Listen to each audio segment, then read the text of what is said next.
Hare Krishna, Radhe Radhe. Welcome back to your channel. तो आज के श्लोकों का पठन करते हैं। इंद्रियाणि मनोबुद्धि से अधिष्ठानं मुच्यते एतर्वे मरियो यशयम ज्ञान वमत्यम देहिनम। इंद्रियां, मन और बुद्धि, ये सब इसके वासस्थान कहे जाते हैं। ये काम इन मन, बुद्धि और इंद्रियों के द्वारा ही ज्ञान को आच्छादित करके जीवात्मा को मोहित करता है।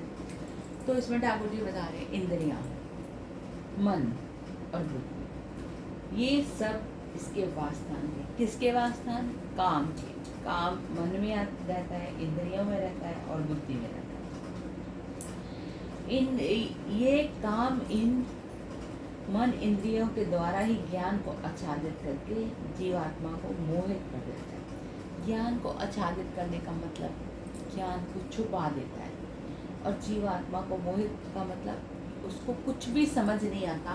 जब काम के वशीभूत होता है इंसान, उसको सही गलत, अच्छा बुरा कुछ भी समझ नहीं आता। तो इससे जीवात्मा को मोहित कर देता है। जीवात्मा एक परम ज्ञानी और भगवत अंश होने के बावजूद भी इसके द्वारा आच्छादित ढक जाता है। तस्मात् व्योमेन्द्रियाण्यादो याधो नियय भरश्रभा पापान्मा प्रच्छयेनम ज्ञान विज्ञानम नाशनम। इसलिए हे अर्जुन, तू पहले इंद्रियों को वश में करके इस ज्ञान और विज्ञान का नाश करने वाले महान पापी काम को अवश्य ही बलपूर्वक मार। इसमें ठाकुर जी कह रहे हैं अर्जुन, तू पहले इंद्रियों को वश में करके। इंद्रियों को वश में करने का मतलब कि अपने जो स्वभाव पे, अपने जो भी आपके काम करने की इच्छाएं होती हैं, उनको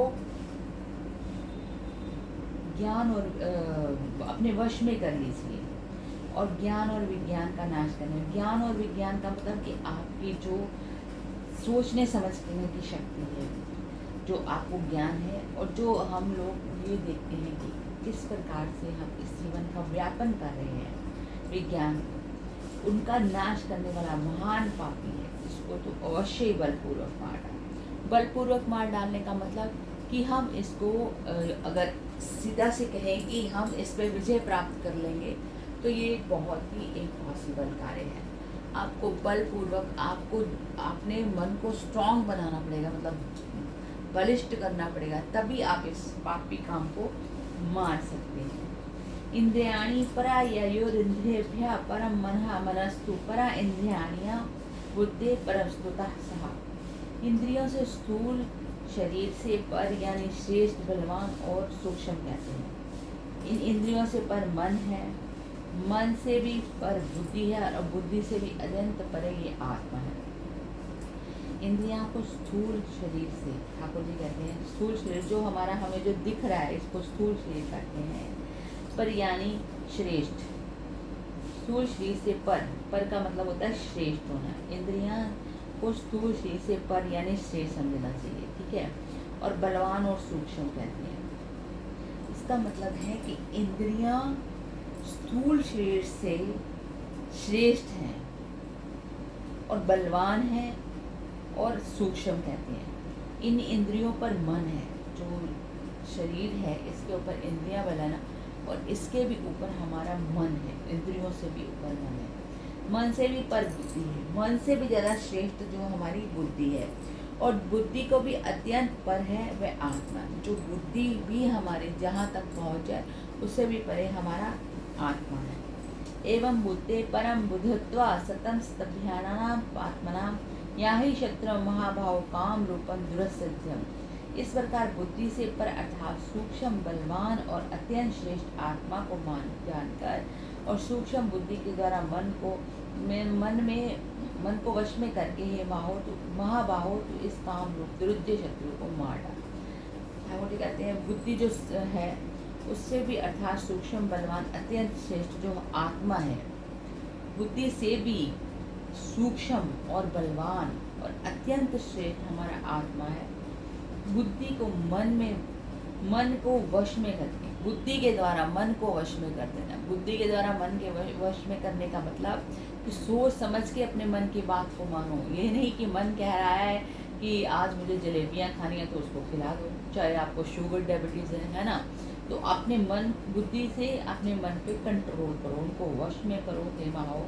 तो इस काम रूप दुरज्य शत्रु को मार। काम रूप जो दुरज्य शत्रु का मतलब है कि काम को जीतना बहुत बहुत ही मुश्किल है। जब व्यक्ति काम के वशीभूत होता है तो उसको कुछ भी ज्ञान नहीं रहता है कि मेरी पुत्री है, मेरी बहन है, या कुछ कोई अन्य स्त्री, अगम्य स्त्री है, उससे उसका दिमाग खराब हो जाता है। लेकिन जब हम अपनी बुद्धि को इसके मन को कंट्रोल करने में लगाएंगे, ताकि हमें पता चले कि इसका क्या परिणाम होगा, और अपने मन पे कंट्रोल करके हम इस दुर्तज्य, क्योंकि इसको जीतना बहुत ही मुश्किल है लेकिन किया जा सकता है, नामुमकिन नहीं है, मुश्किल है, लेकिन हम इसको अपने मन को वश में करके इस पे विजय प्राप्त कर सकते हैं। ओम तत्सति गीता निष्ठो ब्रह्म विद्या योग शास्त्र कृष्ण अर्जुन संवादे कर्म योगो नाम तृतीय अध्याय संपूर्णम। आज हमने तृतीय अध्याय संपूर्ण कर लिया है और कल हम चतुर्थ अध्याय शुरू करेंगे। श्री कृष्णार्पणस्तु, और मिलते हैं रात को 8 बजे। राधे राधे।